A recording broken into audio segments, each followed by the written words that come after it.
ladies and gents, and welcome to the Controlled Interest Gamecast, where we talk about video games and everything happening in the industry. I'm your host, Jerrad Wyche. As always, I'm joined by Dominic Orlando. Yahoo! That came out all right, actually. I'm not sure how it's going to sound. Episode 205. If you heard the laughter, you will know that this is a guest we had previously on the podcast from DualShockers, Alissa James. Hey, how's everyone doing? Doing good. Glad to have you back. Thank you. People will eventually hear.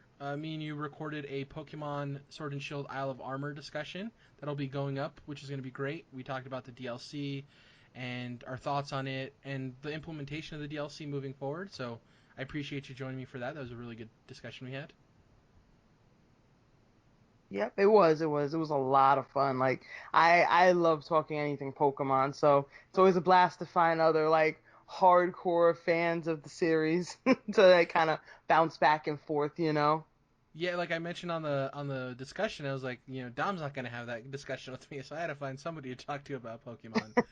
He just looks at me with a blank stare, and I'm like, okay, I just need to find Talking somebody. about these Pokemans, whatever. Pokemans. We were gonna have a pretty light show, and then Nintendo decided to drop a direct for Super Mario's 35th anniversary out of nowhere, which that'll be the big topic of the show. But we have a rundown to get to. First up, I wanted to start with this PlayStation financial report. Basically, for their year 2020, they made a bunch of statements to their stockholders and investors, and internet websites, as they do, ran with headlines about what they talked about.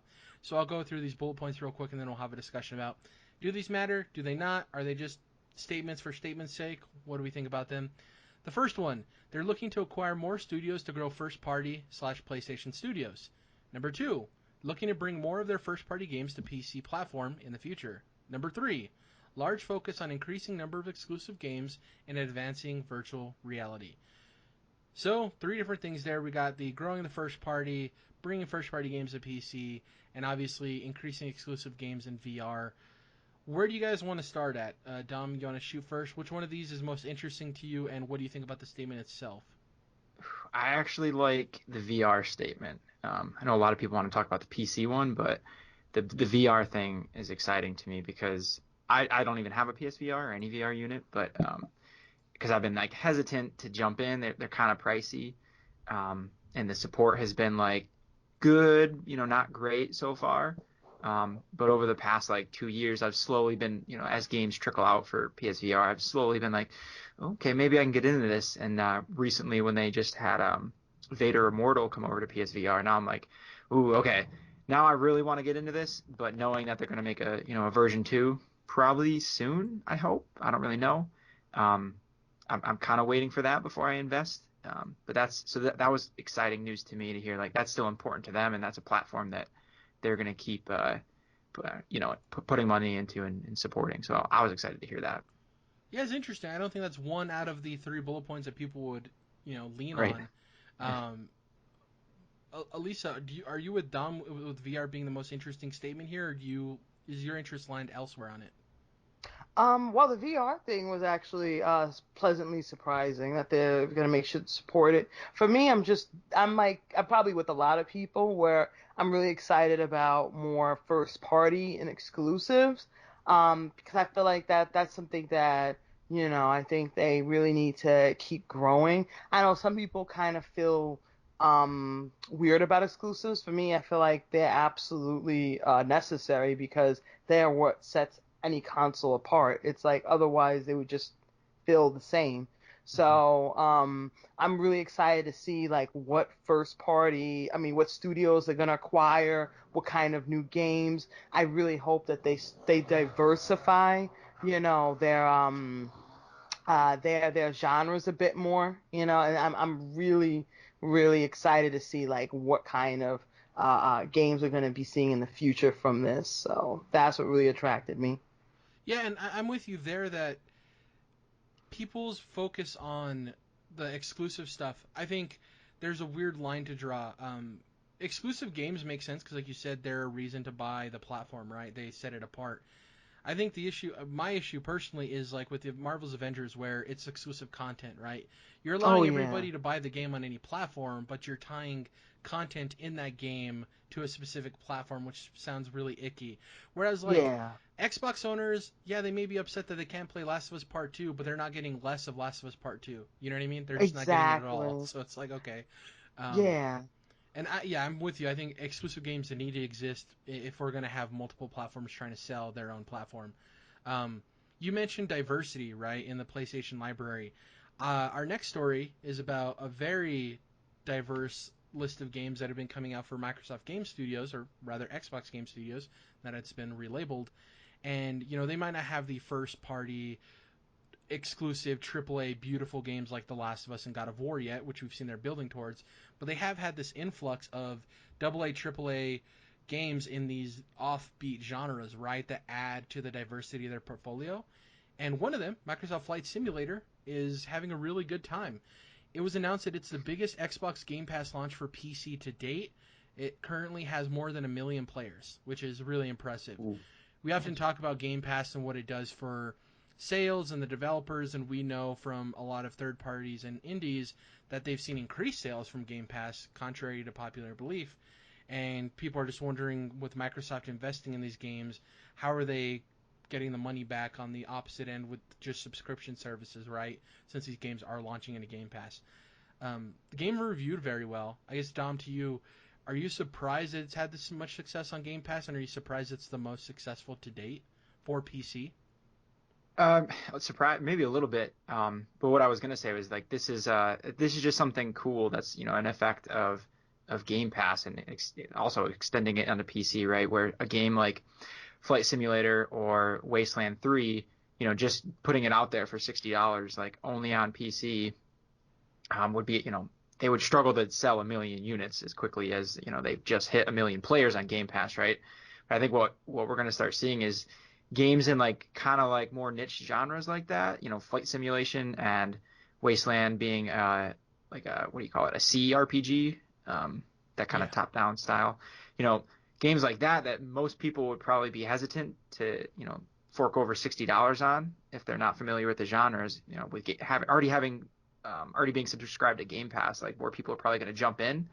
And, with that, naturally, not everyone's going to love it, but those genres are going to expand, right? Because a lot of people are going to find out that they like CRPGs, and they just never tried it before. So, or they like flight simulators, and apparently that's like one of the best, or if not the best. So I think it's pretty cool. And it's also including Grounded, which is a Honey I Shrunk the Kids survival game, right? Another niche kind of genre. We also have a pirate games of service game in Sea of Thieves. And that's the interesting thing, is that there can be an argument made that PlayStation's exclusives lack a lot of risk and diversity. Tremendous games in their own right, review very well, very good games. But Game Pass could be a way for these genres that aren't touched by a lot of players to get investment from, right? To your point. So we'll see what happens. It's really cool to see Microsoft Flight Simulator taking off the way it has. Wow. Uh, Oh my god. you mentioned Wasteland 3. Let's get into the review roundup. So whenever there's multiple games coming out in a given week, I like to do a little review roundup, give some super high notes of reviews, some medium notes, and talk about the review scores in general. I'm not listing Marvel's Avengers this week because as of looking and preparing for the show, there weren't many reviews out yet because it's a games of service game, one, and two, I think a lot of people want to experience the end game before they give a thorough review of it, their final thoughts. So we'll probably cover that next week when more reviews have rolled in. But two games that have plenty of reviews are Wasteland 3, which Dom mentioned, and Tony Hawk's Pro Skater 1+2. And both of them reviewing very well. Way better than I thought either of them would review. Yeah. And let's get into this. So Wasteland 3 is currently sitting at an 86 on Metacritic. We have two reviews here, one from Alissa James, co-worker over at DualShockers, and one from IGN. Let's start off with DualShockers. Chris Cornelise, I believe is how you say his name. Yeah. He gave it a 90, and he said, quote, improving on its predecessor in almost every way, Wasteland 3 is one of the best and most reactive RPGs I've played in a long time. And then Leif Johnson from IGN, who gave it an 80 on the lower end, which 80 is still a phenomenal score. Quote, choices with major consequences, satisfying combat, and a boldly distinctive and humorous post-apocalyptic world make it a memorable RPG. Now, Alissa, I don't know if you had any interest in playing this game. Dom and I have been talking about this game, And I've said that I wanted to dip my toe in even before we knew the review scores, because as an Xbox primary platform user, right, I'm interested to at least try out their exclusives whenever they come out. This isn't an exclusive though, so take that with the whatever, because obviously this was in production before they acquired them. Anyways, I wanted to try it out. I've heard good things about the Wasteland series. A lot of reasons why Fallout exists is because of Wasteland. Did these reviews strike you as surprising, Alissa? Yeah, a bit. Like I wasn't like super heavy into the series. I mean, to the franchise, but kind of keeping in. Was curious to see how 3 would score, and yeah, it's actually pretty surprising that it scores so high, and I mean a pleasant surprise. So honestly, after seeing that, after seeing of course Chris's review and as a 90, it piqued my interest almost immediately. So now I think I might actually check this game out. Yeah, same. So Dom, you're a big Fallout guy, obviously. If anybody's listening to the show, what do these reviews do for you, knowing that this is kind of where Fallout owes a lot of its credit to, is Wasteland? Well, what they do is prompt me to have it already downloaded on my PC, and it's just waiting for me to finish. Yeah, tell me why. And Yeah. yeah, I'm excited because this like I said, the CRP genre I have no experience with. C CRPG genre I have no experience with, but I love all the modern Fallout games, and watching the reviews I can see where even though the combat is obviously turn-based in this game, all the RPG elements and the skill trees and all like the different ways you can handle situations are all like that's all heavy in this kind of game. So I'm super excited to give it a try soon. And worst case scenario, you don't like it, but you didn't spend $60 on that purchase, right? You spent what, the 5 for Xbox Game Pass on PC? Exactly. First month is actually $1. Yeah, true, true. But yeah. Next up, let's get into the second game here, Tony Hawk's Pro Skater 1 plus 2. It's currently sitting at an 88 on Metacritic, which is phenomenal. I think it's Holy way higher crap. than anybody anticipated. Yeah. Um, if anybody remembers Tony Hawk's Pro Skater 5, which you shouldn't, what an abysmal wet fart in an amazing franchise. Oh my Uh, god. yeah, even Tony Hawk was kind of upset. It kind of the relationship between him and Activision was put in a very weird place because of that game. But Yeah. I wanted to get to these reviews. We have one from Luke Riley over at IGN, and we have one from Ben Tierer from Games Radar. Let's get to Luke Riley from IGN. He gave it a 90. And he said, quote, "It's pretty easy to be cynical about how rapidly selling us our favorite video games again became a central pillar of Activision's business strategy. But when it's this much fun, I'm finding it impossible to be sour about it. It turns out going backwards has been the best step forward Activision has taken with the Tony Hawk series in nearly 15 years." What a great line. Going backwards has been the best step forward. Great writing on your part, Luke Riley. I love that clever stuff. Next up, Ben Tierer. Sorry if I got your name wrong. Tell me how to pronounce your name. It's just not a name I see very often in the games world. Over at Games Radar, he gave it an 80. And he said, quote, "Vicarious Visions has built an engine that could actually push the series in a new direction. With the focus of skating rather than gimmicks that came out from the annual release cycle that the series was stuck in.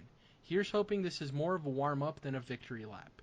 So, wasn't as hot on it as obviously Luke Riley was, but I like to give both perspectives here. I do think nostalgia could play a strong factor in how much you enjoy this game.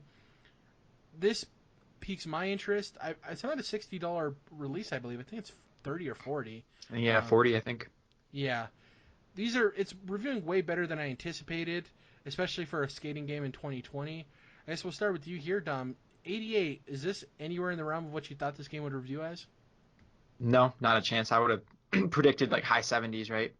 Um, but I'm in. Like, I'm gonna try this out. I was never huge because I wasn't a PlayStation 1 guy, but there were some of the Tony Hawk games on like PS2 that me and one friend of mine were big into back in the day, and like reading and watching some of these reviews, it's like it has like all the stuff that made those games cool. Like the music is something that everyone mentions, and this game does it right. Not only bringing back a lot of the original music, but adding current music, but current music that fits that like that punk rebellious kind of Tony Hawk, you know, culture, I guess. Yeah. I'm into it. I'm probably gonna try it out, especially it being only a $40 title. Alissa, do you think you have to have a sense of nostalgia for either skating or the series in general to enjoy this, despite the reviews? Well, I think I definitely have nostalgia because I did like grow up playing these types of games, like the Pro Skater series, Doug, SX, Underground, those are yeah, mine. exactly, Yeah. Underground, like there's a lot of extreme sports kind of games because I played a lot of snowboarding, games too, so I love them, and I don't like to think about the that latest Pro Skater.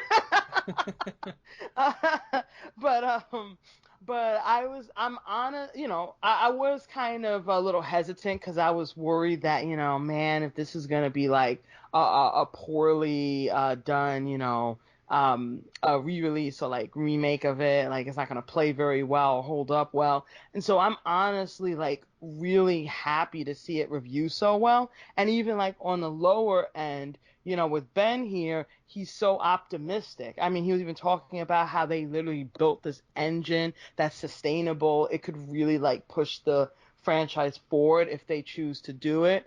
And that just makes me really happy to see that like they really took the time and really like they built this engine from the ground up just for these remakes, and they were really serious about making these games great. And I've been watching people's gameplay as well. It looks phenomenal too, like how it plays, and I definitely got to get around to picking this game up because I'm just so excited about it. I'm so happy that it turned out so good. I mean, Activision is batting 3 for 3 with my childhood right now. They did the Yeah, Crash thing. I absolutely loved it. They did the Spyro trilogy. I absolutely loved it. And now this one's reviewing phenomenally. And, to Luke Riley's point where you could be cynical about Activision dipping into their history, at least they're doing it right. It's one thing to yeah, go back and try to pander to your audience of like, here's an old game you loved, buy it again. And they're saying that, but they're like, oh, it's actually good. It's like, here's an old game, buy it again, but it's good. So it's great to see. exactly. I think this is one of the big wins for 2020 we've needed is this game that people are skeptical about actually being good, which is awesome. I Uh, agree. let's hop into the Super Mario 35th anniversary news. So Nintendo, out of nowhere, was like, hey, 8 a.m., here's a Nintendo Direct focus on Super Mario's 35th anniversary. And people were excited because we were anticipating this 3D remake collection that was supposed to be coming out, but it was much more than that. I picked out the four biggest announcements from the Direct. There was a lot of other stuff with an augmented reality product and pins and other things, but I wanted to get the four most important video game related stuff. So, in honor of Super Mario's 35th anniversary, Nintendo released a Direct focus on releases and announcements related to the celebration through March 31st of 2021. Remember that date in your head. It's going to be an important date to remember. March 31st, 2021. So first up, we got the announcement of Super Mario 3D World, which is releasing on February 12th of 2021. Will include Bowser's Fury DLC, which is new content, so an added incentive to get the game. Seems like more content than not Cranky Kong, Funky Kong? Which one was the one added to Tropical Freeze for the Switch release? I I think think it it was was Funky like Kong. Funky Kong. Yeah. Oh, that Yeah. was amazing. Uh, Yeah, well, that inclusion was kind of divisive among Nintendo fans for the $60 purchase because they didn't know if it was enough new to justify it, right? Whereas this seems Yeah. like it's going to be a big package of DLC for people to get excited about. Next up, we had Super Mario 35. This is a battle royale in the vein of Tetris 99. It's essentially just with Tetris 99 with a Mario skin on it, if you want to be derivative. So if you loved Tetris 99, you're going to love the heck out of this. It's released on October 1st of 2020 and it's playable until March 31st, 2021. So not available. You don't think like, oh, I can only download this up until March 31st. No, you can only play this game up until March 31st. And then it's going into what Twitter has been calling the Nintendo Vault of taking the Disney approach of putting things into the vault. So very interesting there. That kind of format for releases we're going to touch on again. And also, that Super Mario 35 is going to be exclusive to Nintendo Switch Online members. So if you pay the $10 to get really bad Smash matches online, you can get this for free as well. Next up, Super Mario 2D All Stars. This is the old school collection on the Super Nintendo. It's going to be available in the online member app for the Super Nintendo.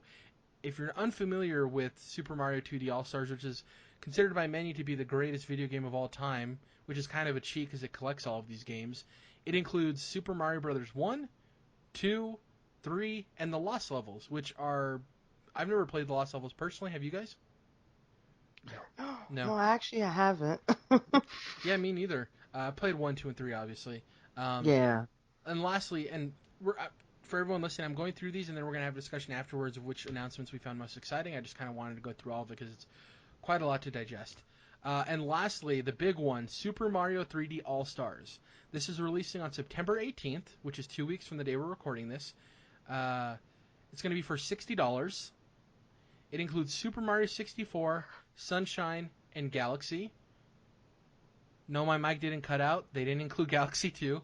All of the music available from the series, those 3 games, to listen to in-game, which is really neat. Some of the format and resolution stuff. So in terms of format, Super Mario 64 is going to stick to 4x3. Sunshine and Galaxy were expanded to 16x9. If you're unfamiliar, 4x3 is the square format, and the 16x9 is what you're used to watching YouTube or anything on TV or a computer monitor. And the other information for resolution, Super Mario 64 will be 720p on both handheld and TV. Sunshine and Galaxy will be 1080p on TV, 720 on handheld. Another big thing, there was a lot of confusion with Joy-Cons. Do I need Joy-Cons to play Galaxy? Do I not? If I have a Nintendo Switch Lite, do I need Joy-Cons to even play any of these games? What's going on? That was all clarified. The only reason you would need Joy-Cons is if you feel like using motion controls for some reason, or for the Nintendo Switch Lite if you want to do the co-op mode in Galaxy. Those are the only reasons you would need Joy-Cons. Otherwise, you can play all of these games without those. So there's a lot of misinformation out there. It's clarified. You don't have to use weird motion controls if you don't like them. You don't have to buy them if you have a Nintendo Switch Lite. Unless you want to play co-op, I guess. And lastly, will only be available to purchase both physically and digitally up until, you guessed it, March 31st, 2021.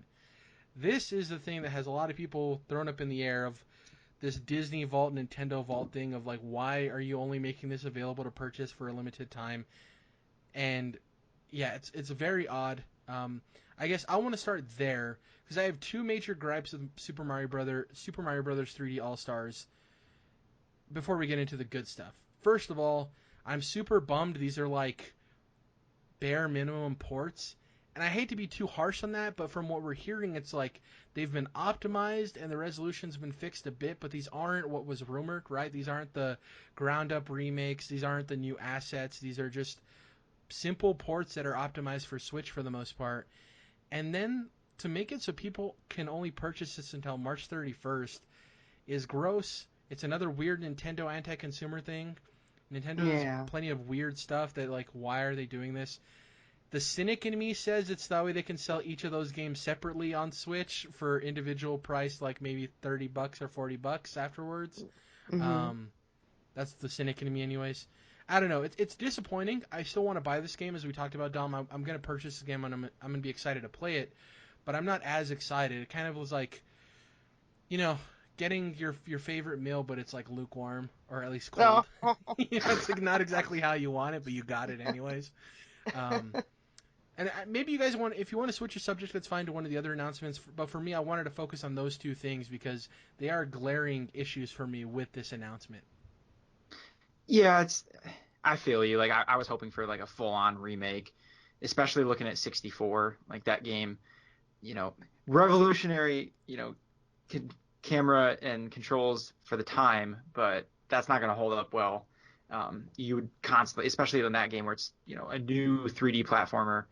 The camera is something you're always fighting. Yeah, so that's kind of a bummer that like that and like they couldn't add new textures, that kind of stuff is definitely a bummer. But I'm still like super excited for this because 64 was I think the first video game I ever played, so I kind of have a soft spot for it, and I'll pay money to play it again on Switch. And then the other 2, Sunshine and Galaxy, I never even played at all. So Sunshine is a little more divisive, but Galaxy is one that a lot of people say is incredibly good. So I'm excited to try that out, even though it's not quite, the remake that we hope for. the March 31st thing is like weird. It seems arbitrary, like as if because they're gonna sell more copies of this stuff until then by creating this kind of arbitrary demand of like, well, we got to get it before it goes away forever, right? But they're sacrificing, long-term sales for the game. So it almost feels like they want it. And the March 31st date to me says, well, that's maybe not in Japan, I don't know, but end of the fiscal year, right? Is something around there. For Nintendo, I So think so, yeah. so it almost feels like they just wanted to really maximize sales up until, the end of this fiscal year, even if it's sacrificing more sales in the long term. That's just a guess. But also trying to make this whole Mario anniversary like a timed thing. Like you got to be a part of it now, to be a part of it, which I don't really like. But at the same time, it's like anyone who's aware and upset about that date, if you're that upset about it, you'll buy it or you won't, So like, I don't know. I'm not too hung up on it myself. I'm gonna buy the game, so it's a bummer. Like a year from now, that like people might who didn't realize what this collection won't be able to get it potentially, because the physical copies, eventually are going to become limited. So that's a bummer. But like if you're really into this series, into Mario, and you have a Switch, like you're gonna buy it before March 31st. So like it's stupid and arbitrary, but I'm not getting too hung up on it myself. Alissa, do you think there's some people that believe that the reason this arbitrary line in the sand was drawn is because there likely isn't another big Nintendo holiday title. So in order to bolster sales, like Dom said, they wanted to create a deadline so more people would buy it instead of waiting for a purchase. How do you feel about that? Do you think this is Nintendo's last big game release for the rest of the year? That's a really good question. I'm kind of half and half on that. Like, I feel like in general, like regardless, like they know no matter what, Mario moves switches. Like that's just what's gonna happen. Like it just sells. So they know if they know already just kind of releasing it in that holiday, and then like you said, having that arbitrary sort of time limit on it is going to increase the demand for it even further. But that is actually a really good point about this maybe being like their main holiday launch. So that's why they're really trying to focus on that. I also do agree that I think that they're limiting it because they're either planning on selling the game separately. I was actually thinking like they'd probably go with like about $30 for each game. Or someone else actually pointed out too that they could be adding it to like a as a package deal for the online membership, like make it exclusive to online subscribers, after that date. So those are kind of like the two major theories that are sort of jumping out at me as to why they're putting that arbitrary limit, on it as well. So I mean, and in my opinion, yeah, like it is pretty scummy. Like I'm not gonna defend that at all. Like I mean, I still pre-ordered it, so I Yeah, me can't. too. Yeah. I already pre-ordered it, so I'm like I can't be too mad 'cause I'm a big hypocrite. But but I could definitely see why people would be upset. And if people are really upset, like the best way is just to show it with your wallets. Don't buy it, because otherwise, if you get mad and then you buy it anyway, you're just proving them right that it works. Which is funny you bring that up. So recently, Madden, which is a game I play and buy every year because I love professional football and I love Madden. There was a big movement on Twitter recently that said NFL drop EA, right? Because people are getting upset with EA's Madden series and it feeling like it's not really improving or getting better every year. Came out today that Madden 21 is selling 20% better than last year's Madden. So, Even though it's reviewed pretty poorly compared to previous ones, right? Exactly. Yep, Yeah. which shows that like they're not going to listen You got to until vote. exactly. Yeah. I have two crazy conspiracy theories about this whole Nintendo March 31st thing. Okay. All right. Let's tinfoil hat it up. And the latter I believe more wholeheartedly than the former, but I think they're both interesting. So we know it's the end of the fiscal year. What else have we heard of that's supposedly coming out of March of next year, or at least in that time frame? This rumored Pro Switch, right? Especially in the last couple of weeks, there's been way more solid information about it, right? With this, I have one of two theories. One, they're ending the sale of it on March 31st because they're going to release a version of this for the Pro, quote-unquote, version of the Switch, and it's actually going to be the one with remastered Super Mario 64. Because this Switch can't handle it, or maybe they wanted to have a reason for you to buy the new model, right? And that's what I said. This one is way less believable. The one I think is way more believable is that just like Breath of the Wild was a launch title for the Switch, Super Mario Odyssey 2 could be a launch title for the Pro Switch. And you kind of maybe want to make sure everyone buys Super Mario Odyssey 2 over the old collection of games. So stop selling it, get ready for one single Mario title, because to Alissa's point, Mario moves units. And, you know, I think having it in a way that you can't play Super Mario Odyssey 2 unless you have the newer model is a smart way to do that, and making sure it's the premier 3D Mario game on sale at that point could be huge, you know. Once again, I don't think either of them are true, but I do believe the latter way more than the former. It's just so weird, man. The one that's real egregious is Super Mario 35 not even being playable after March 31st. Like, you just can't play that game after that date. Yeah. Very odd. For game preservation, it's really bad. I would love if they're like, yeah, it's only available until then, because on April 1st, I wanted to make sure I got the date right. Those are the months that follow. April 1st, it turns into Super Mario 36, which would be hilarious, because obviously it'd be Mario's 36th year. But yeah, it's a very odd choice. I don't like it. Gross. Yeah, me neither. But overall, I'm excited about this stuff. I'm glad to have 2D All Stars available to play. I want to check out those Lost levels because, like I said, I've never played them, and I guarantee you now people are going to get inspired for Mario Maker 2. People who hadn't played a lot of these older games and go back and make new levels inspired by that. And like you guys, you two schmucks, I'm going to be buying 3D All Stars as well, despite having gripes with it. We're all just victims to the game at this point. Yeah, I don't know. I may have gone on a little harsh about it. It did bum me out, Dom, that it wasn't a full remaster or remake, but I'm still glad I can play Super Mario 64 on my Switch. It's better than nothing at all. Yeah, But yeah, not true. entirely what we wanted. I've never been a fan of that approach because, like, that can lead in a lot of bad directions, you know. But yeah, I'm glad it's only $60 too, because like Alissa pointed to too, it could be $30 for all of them individually, could be $40. It is a Nintendo, by the way, Nintendo tax. I guess that's pretty much it for the news. Let's talk about what we've been playing. You recently, Dom and I talked about doing a Tell Me Why video game book club. That'll start next week. I'm going to try to finish episode 1, and so will he. And then we're going to talk about it episode to episode, which is going to be really cool. But until that time, I've been playing Marvel's Avengers. Now, on the podcast, I've talked about I played the beta, and it got me more interested in the game. I ended up pre-ordering. Before the beta, I was also interested in it. I'm one of the people that, when they announced it was a games of service, it didn't dissuade me. I was actually, my ears perked up. It isn't the ideal Avengers game I want, but it definitely isn't not the Avengers game I want. Ever since playing Destiny 1 in 2013, my friends and I talked about, because we're all big MCU people, imagine if we had like a Destiny-style game with Marvel heroes, right? And it actually came out eventually, which is really cool. Yeah. What I will say is the gameplay loop is really strong.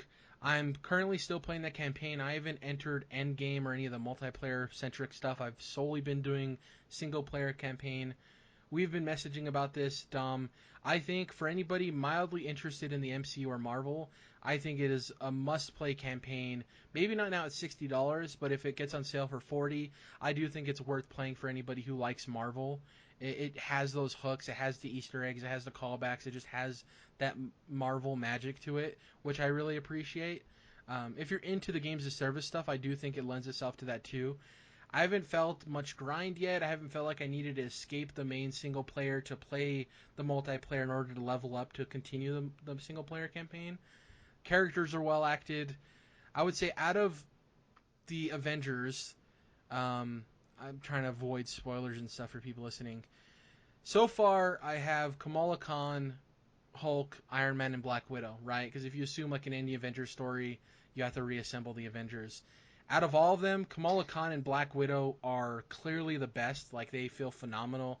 They feel like the Crystal Dynamics / Naughty Dog gameplay. Like, they just feel so good and crisp and clean. Hulk, I've seen is very divisive. I like him. He's just a big bruiser. If you played any of the licensed Hulk games going back to like the PlayStation 1, you're going to love Hulk. He just smashes stuff and is very hectic. The disappointing one is Iron Man. I just I don't understand how to use him in combat. I find myself dying more with him than any other character. I don't know if it's just because his combat doesn't click or just poorly designed. I haven't gotten to that point yet to figure that out. And maybe we'll see internet talk about maybe he is just the worst designed one of the bunch. Excuse me. I'm just loving it. The collectibles are great. We talked about the combat a little bit, Dom, and button mashing was brought up in. This game does have button mashing. The primary combat is button mashy, but I will say it does have more depth than the Arkham series. And I'm not bashing the Arkham series. It's an older set of games, so obviously there's going to be improvements, right, to combat in modern gaming, and they probably took a lot of inspiration from there. But the depth of the skills, as well as the specific things you can equip to change those moves ever so slightly. So let's say, for instance, me and you are both playing Black Widow, and you like to use range attacks, and I like to use range attacks. There's enough variation even in the sliver of ranged attacks to where your Black Widow can play different than mine.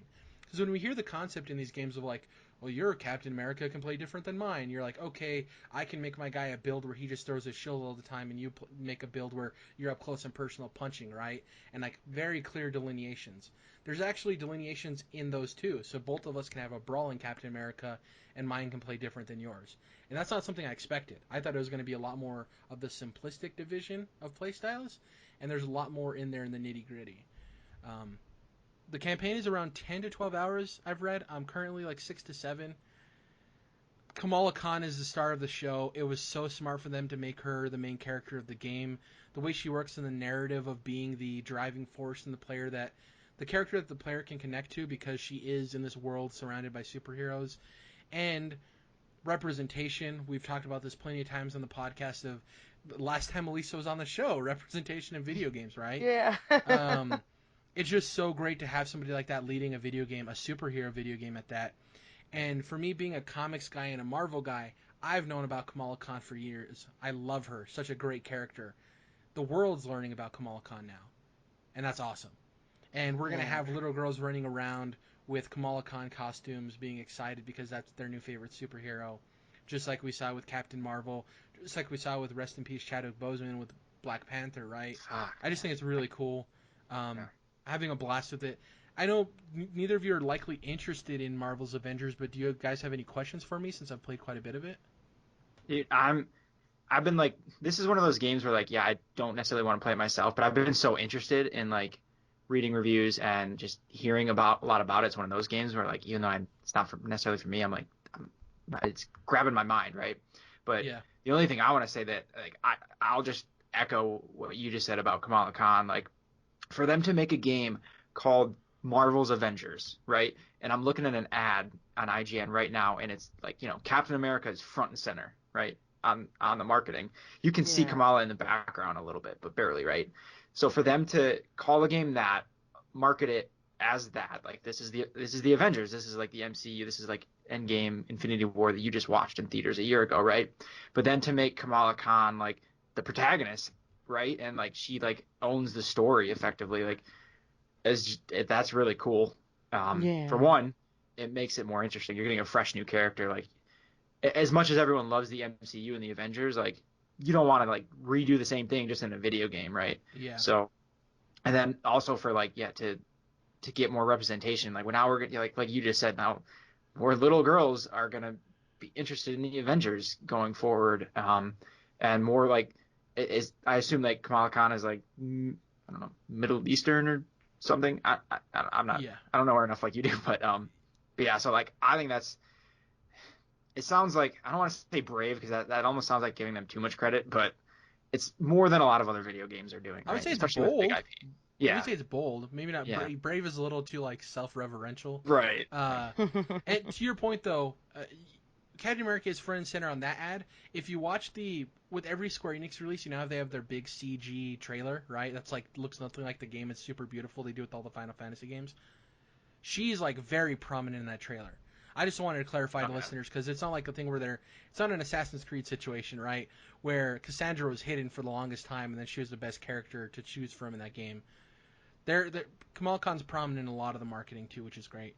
Alisa, I Yeah. doubt you have interest in this game, just knowing about your specific gaming interests. But did you have any questions for me, or what are your thoughts on Marvel's Avengers at all? So yeah, so I was really really excited when I found out that, Kamala Khan was the actual leading character because I love her comics too. Like I've been reading them for years and she is a phenomenal character. She's very popular with readers and it's nice to see her in a game. I know you mentioned that she's prominent in the marketing. I guess I didn't really see that until the tail end. Like I felt like when they were really promoting this game, like, for the longest, like they didn't really even show her. Yeah, So I feel like a lot of people going in, they just have the image of, the mainstay team, and then, Kamala can be like, oh, okay, it's a Kamala game. So I do wish that from the very beginning she was more prominent in the marketing. Like that would have I do been think that was. Sorry to interrupt you. I do think it was a narrative thing, right? Because when we first right. saw Avengers, we saw the A-Day ship, right? And we saw it explode. And then you heard people mention Terrigen. Now, if you're a comics reader, you know that Terrigen is what created the Inhumans, and you know that that's how Kamala Khan got her powers. So the Yeah. first marketing beat was there's A-Day, there was a Terrigen explosion. Then I don't know if you remember, like the second wave of marketing, they revealed that Kamala Khan was on the ship and she fell, and she started inhaling the Terrigen mist. So I do Right. think it was planned for them to slowly lead up to that because they wanted people to believe that, oh, this is an Avengers game, you're going to be playing as the Avengers, and then the reveal of, oh wait, Kamala Khan's in this game. Um, but yeah, I do agree with you that they could have come on a little bit stronger with that. It is also weird, I mean, to point out that Hmm. Captain America's front and center in a lot of these ads, and spoiler alert, he dies in the opening mission of the Yes. game. Oh, really? Yeah, I that was didn't in know. all the trailers and advertisements, Dom. It's Okay. like very I probably obvious and people know about. Which is like, is he dead? It's like the whole Batman thing with Gotham Knights. Is he dead? But yeah, that's also odd too. But sorry to cut you off, Elisa. Oh, it's okay. So I also wanted to ask about Hulk because I'm actually kind of interested because I have heard people on the other spectrum who like really despise him. And one thing that I heard, people mention was they felt like his damage output doesn't scale well. Like they kind of limited him. Like people complain that why am I playing Hulk and Kamala Khan does the exact same amount of damage Like, he's where Hulk's huge. own, yeah, like Hulk's only like his big thing is he's just a giant bruiser who's supposed to be really powerful. And if he plays if he deals the exact same damage as Kamala, I might as well just play as Kamala. Like that was kind of something that I was hearing from other people. So like, how did you feel about that? Did that affect you in any way?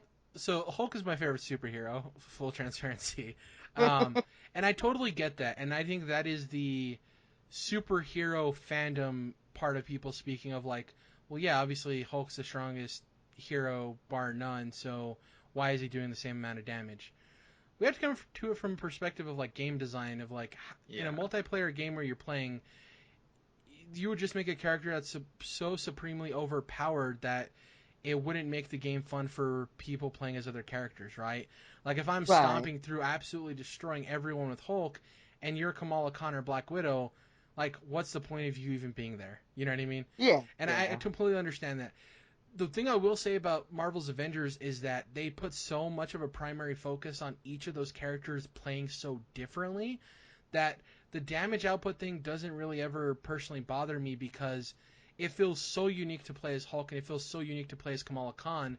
So even though they might, depending on their levels, because obviously that's a whole factor of like your gear and stuff, even if they are relatively putting out the same damage outputs at max level, I have specific moves I can do with Hulk that I'm comfortable with that may do damage in certain scenarios that Kamala Khan can't do, and also playing in with him moment to moment feels completely different. So the damage could be an argument you could have, but saying simply like, oh, they do the same damage, why not play as this other character? I don't think it's solely based on power fantasy. I do think it is on playstyle, and everyone likes different Right. playstyles, right?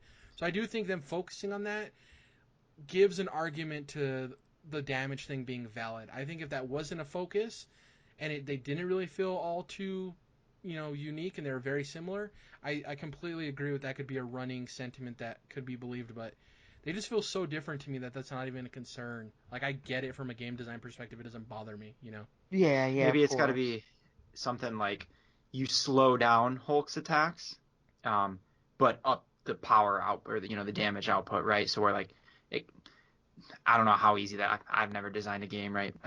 So it's probably difficult, but that's how I envision it. Especially having just come off of Dark Souls, I played like 100 hours of Dark Souls 3, where it's like you could build your character to be, a strength build, and he has super high damage output, but you're swinging really slow. So Yeah. it's tough to figure out that balance, but like that's how I could envision it going, where Hulk is like slower, but it only take him 2 hits to kill somebody, whereas Black Widow or Kamala is like really quick. But I don't know. Again, that's probably easier said than done. Like you're dealing with Right. like 6 Avengers, Well, trying to balance it out, and you got online going on. That's a 6 tough Avengers task. for now. Here's the other thing Right. I want to say is, not only is the combat unique to each traversal, is right. Each of them feel unique to move across the maps. And another thing, I forgot what the general name for it is, but there's this bar you fill up during combat using basic attacks and moves. And for each character, when you activate it with right trigger, it does something completely different. So for Hulk, it's a gamma thing where he starts gaining health back, but his moves become more powerful and he starts glowing green, right? For Black Widow, it allows her to swing and grab somebody with a wire and pull herself towards them, so to close the gap on enemies. For Kamala Khan, I'm trying to remember what hers does. Oh, it's an auto dodge. So as long as you're holding right trigger and you have the bar, you can be in combat and fight, and because her body's stretchy, if somebody comes to swing at her, she'll auto dodge it It's like and whoop. Oh avoid the wow. attack. Yeah. So all of them have very unique things and they play completely different. And that's why I think the damage thing is, I don't want to say irrelevant because it's a very valid point, especially for comic book nerds. But I do think Right. they work around it, especially with the narrative of it being aimed with robots. They have the argument of like, well, they're these living adaptoids that can adapt to whoever they're facing, so maybe they don't adapt as strongly to Kamala Khan, but they get really strong for Hulk, so that's why it looks like they're doing the same damage. You know what I mean? You can make those like leaps in logic in your head. It is a valid point though, so I don't want to I dismiss mean, it, but but it's the Avengers at the end of the day, right? It's like Yeah. you're talking about the a bunch of strongest of the different strongest. characters, very different powers. Like it's kind of like you're gonna break reality a little bit here and there. Like it's Exactly. Yeah. impossible not to. But Yeah, yeah. of course. Yeah. Is there anything else you guys wanted to ask or talk about? You want to move on from Avengers? How does Captain America's butt look in this game? Very good, even though I only saw it for 5 minutes. Very good. Okay. Shield, super satisfying. That's why I'm bummed that I can't play with him. Bums. Ah, Nice. Um, the one thing I want to say too is we didn't know what the post-launch support was in terms of timing for the characters. We know that all of the additional heroes are free, and then we also talked about the whole battle pass thing that was hyperbolic and people misconstrued exactly what it meant. Anyways, they came out and said that we're getting Kate Bishop Hawkeye in October and then Clint Barton in November. So if they're adding a new hero every month, that's Oh going to my be pretty yeah. huge. That Pretty is. huge. Yeah, that's pretty much it for me. I wanted to get to Spiritfarer, didn't have a chance, so this next week I'm going to be focusing, in addition to Marvel's Avengers, Spiritfarer, and obviously Tell Me Why Episode 1 for our discussion. Dom, what have you been playing? well, I'll save like the real talk for Tell Me Why till next week, but I'm like an hour and a half into it, and already I'm like, I love these characters, and I'm I can't wait to finish it. So I'll just say at least that much. It's really good so far. Um, Otherwise, I have Game Pass for PC booted up, so I've just been kind of like toying around with some other stuff. First thing is Rage 2. It's on there. Hmm. It was kind of like a game that I thought might be cool before it was released. They had, Bethesda had kind of hyped it up pretty big at one of their E3 shows, and it kind of came out to like, it's all right, it's fine. But it's one of those things. It's on Game Pass, so all it costs me is the time to download it at this point. So, Yeah, um, true. started that up, and it's really cool so far. So the combat is probably even like it's like Doom 2016 or Doom Eternal. Feels like that, but even more varied. Already, like only a couple hours in, I've gotten a couple of different abilities and different ways that you can play. So that's already like I already kind of like that combat better. It's not quite as fast as Doom, but it feels good like that. It feels super satisfying. The story is basically nonsense, but that's all right because and that's not really what I'm there for. It's just like a really solid, Is the gameplay loop good? I want to play it more before I say too much on that, but like so far, like because I've been unlocking abilities fast, so that feels really good. And I've only gotten like in a small chunk of the world, and a lot of people's complaints are like, yeah, the questing and the world is kind of like lame. It's not like it's kind of like it's barren and you go place to place, kind of like a Mad Max thing. There's not too much going on, so we'll see It's like the on first some Rage.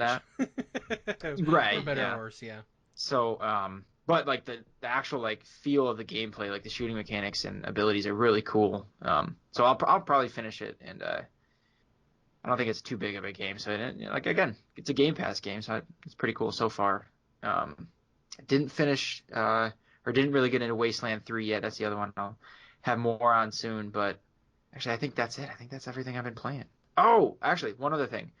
One of the PlayStation Plus games last month was a game called Erica. Mm-hmm. And it was actually if you remember, Netflix had a Black Mirror feature thing called Bandersnatch, where you actually are making choices for the characters in the TV show on Netflix. And so this PlayStation game was basically that, where most of what you're seeing on the screen is acted by actual, live actors, but you the player are like telling them what to say, and picking things on the screen, kind of like an adventure game. And it was kind of like a horror cult kind of a game. Me and my wife played through it together. It was only a couple hours, and it was really cool. Again, for a free PlayStation Plus game, so it was actually pretty neat. So that the acting was really good, and the way, kind of it didn't immersion was never really broken for like it's as if you're watching a movie, then all of a sudden like everything stops, and it's like you got to pick what she's gonna say next, and but it felt natural. It didn't feel like it pulled you out of it or anything like that. It felt pretty cool, so it was interesting. And you finally platinumed Dark Souls 3? Yeah, it took a long time, but it's platinumed. It's a really great game. Like I could go on about Dark Souls 3 for a long time, and I have before, but yeah, I like it. Alissa, what have you been playing? So mainly I've been playing Crusader Kings 3. Getting very good reviews, right? Or no? Yeah. Yeah, okay. Yeah. No, yeah. It's really good. I've never actually played the franchise before. This is like my first one, so I was going in like fresh, and I normally don't play strategy games that much, but this one is just phenomenal. One, it has like a more personal touch. Like how games like Civilization is more kind of like it pulls out more, like you're more worried about just building this empire and just like really expanding, and kind of managing like on that like greater level. And while you do that in Crusader Kings 3, it's a very, very personal like perspective, because basically you're in charge of your dynasty. And so you're playing as these player characters, these rulers, throughout the dynasty, and you're basically trying to uplift that dynasty and ensure that it's gonna that not only do they gain in power, but that they'll be prosperous in general. So you're dealing with like a royal court life. You're kind of dealing with like the console that helps you rule, and all these other things like arranging marriage and managing war, because you do have to expand your realm as well. And build alliances. And then like you have really cool gameplay mechanics like schemes, which is basically this kind of ongoing like plots. And you have like your regular schemes, which can be just like befriending people, making allies, and then you have the hostile ones, which is like seduction and murder. My two favorite hobbies: seduction and murder. So so it's really, really fun, like actually like picking a mark and then seeing like, how successful it's gonna be or not, or if it'll be discovered. You have like one of your console people, the spy master, who helps you with this. You can rope in other people to help you. Like I actually, in my playthrough, I actually I put in a murder scheme on one of my council members because they were really incompetent, but like they were religious leaders, so I couldn't just like get demote them. I had it, so I was like, you know what, that's it. I hope you don't get found out. Like, it actually worked out, and it's like strangely exciting. Like you're kind of still anticipating, like, oh my, am I gonna get away with this? Like, is it gonna work? And it actually did. It was, so you have like that kind of stuff going on, like on this like day to day thing, and it really sets it apart, and it just makes it so much fun, like to really delve into these like these people and like. And they did a phenomenal job with the world building, like incredible, because the game itself, it's basically Europe, most of Asia, and Northern Africa. And no matter what ruler you play, which you can pick from hundreds of rulers to play as, and no matter which one you play, they're so accurately done, like their religion, their culture, like their dress, like their features, everything. So it's just, and like they feel so different too. So if you're playing one playthrough with someone who has Catholicism, they're gonna play. It's gonna be extremely different in every way from like Hinduism based culture, or pagan culture, or Buddhist, or what have you. So, and then also too, you can actually form your own religions. They're like known as heresies, if you want to actually like found those as well, and like just create brand new ones. So you have those options, but it's just really cool how it's so interwoven and like just so well fleshed out. It's just like, it's that type of game where before you know it, like 3 hours passed in the blink of an eye, because you're just so like engrossed and like managing everything and trying to placate everyone and just balancing. It's absolutely phenomenal. Like, I really love this game. So What and I I want to say real quick think is it's on Game Pass for PC. I was just gonna ask. I think this is Yeah. one of those that's on there. So Guess what I'm downloading after we yes, it is finish? actually. yeah, Yes, actually, yes. So that's the good thing. So yeah, definitely check it out. It's phenomenal. I think you'll absolutely enjoy it. If you do test it out, definitely play the tutorial. It's an option that appears when you first boot up the game. Because especially for new players, you really need to, because it'll introduce to you like all the mechanics, how to go through all the menus, how to read information, things like that. So definitely play that tutorial. I believe it starts you off in Ireland, so you're playing as like a king of a domain in Ireland, and you go from there. And it's actually pretty like, it's a pretty easy way to start off. So Only 5 gigs too. Not a big download. I'm looking at it right now. Yeah. yeah, yeah. it's no Call of Duty, 150 Yeah. gigs. 170 right now on my Xbox, by the way, if you want to I look thought at I Oh was my exaggerating. god. it. Yeah. Kill me. I can't wait for the SSDs on the new consoles, man. Shrink that baby down. Is there anything else you wanted to mention before we get going, Alissa, in terms of what you played?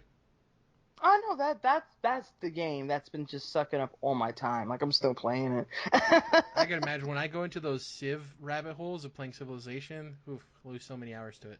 I can just Oh, imagine how this game's going to be. I'm excited to at least dip my toes in and check it out. That being said, can you please let the people know where they can find you on the internet? okay, so I write for DualShockers.com. It's a video game site. It's really great. We do news, interviews, previews, reviews, editorials, things like that. Updates daily. So phenomenal content. Um, I also co-host a podcast called Mega 10 Marathon, where we run through Shin Megami Tensei games.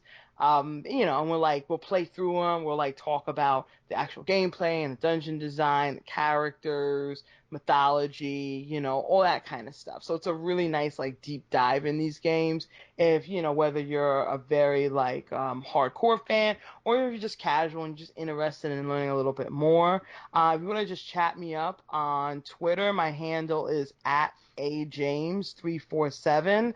Just you could talk to me about like JRPGs, like really anything like that. I'm always open to chatting about pretty much anything. Thanks for rejoining us on the podcast. We had you obviously a while back, and when we were planning to do the Pokemon discussion that we had, which definitely check that out, guys, when it comes out. Me and Alissa talking about Isle of Armor. I was like, yeah, let's just get you back on the podcast too. Why not? So Yeah, thank you for yeah. joining us. Thank you for having me again. I really enjoy myself. Yeah. This is fun. I like doing this. Yeah, me too. Thank you guys for listening. If you can, please follow us on YouTube. Search Controlled Interest, will pop right up. Like the video if you enjoyed it. Leave a comment. I reply to all of the comments unless they're the weird, like, porn spammy comments that are I've been on YouTube. seeing those on our channel, man. What is that about? That's a YouTube thing in general. It's just, yeah, it's a thing. It's on, like, Instagram, too. Very bad. Anyways, on Twitter, you can follow me at Jerrad_. You can follow Dom at Dom's Oreos. You can follow us collectively at CTRLINT. That's Controlled Interest abbreviated. What else am I missing here? iTunes. If you listen to us on iTunes, leave us a review there. It helps us a ton. If you listen on Spotify, thank you. Just, leave all the episodes running so we can get a listen on each of them. That'll help. But yeah, thank you guys for listening. 205 episodes deep. We'll come back next week. We have our special video game book club with Tell Me Why. I'm interested to see if I like it as much as Dom has so far. See you guys then.